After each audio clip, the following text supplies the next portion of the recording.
తిరుపతి జిల్లాలోని పారిశ్రామిక వాడలు, జాతీయ రహదారులు మరియు రైల్వే ప్రాజెక్టులకు సంబంధించిన భూసేకరణ సమస్యలు త్వరితగతిన పరిష్కరించి నిర్దేశించిన గడువులోగా పనులు పూర్తి చేయాలని జిల్లా కలెక్టర్ డాక్టర్ ఎస్ వెంకటేశ్వర్ అధికారులను ఆదేశించారు. మంగళవారం స్థానిక కలెక్టరేట్లోని మినీ సమావేశ మందిరంలో జాయింట్ కలెక్టర్ ఆర్ గోవిందరావుతో కలిసి వివిధ శాఖల అధికారులతో ఆయన సుదీర్ఘ సమీక్ష నిర్వహించారు. Sri City phase 2, LG phase 2, space city, Naidupeta phase 2, Vanelluru, Pakali ప్రాంతాల్లో ఏపీ ఐఏసీ పరిధిలోని భూసేకరణ పెండింగ్ అంశాలపై కలెక్టర్ చర్చించారు. ముఖ్యంగా వెబ్లాండ్ సమస్యలు, కోర్టు కేసులను సత్వరమే పరిష్కరించాలని సూచించారు.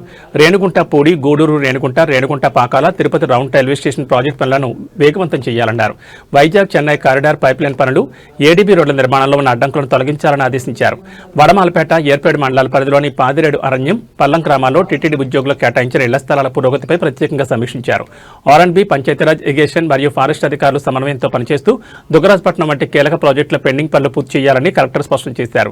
ఈ సమావేశంలో తిరుపతి, శ్రీకాళహస్తి, సూళ్లూరుపేట ఆర్డీఓలు రామ్మోహన్, భానుప్రకాష్ రెడ్డి, కిరణ్మయి, రైల్వే ప్రాజెక్టు అధికారి రాధాకృష్ణ, ఏపీ ఐఐసీ జోనల్ మేనేజర్లు Vijay Bharat Reddy, Shivakumar, land and survey AD Arun Kumar మరియు వివిధ మండలాల తహసీల్దార్లు, కాంట్రాక్టర్లు పాల్గొన్నారు.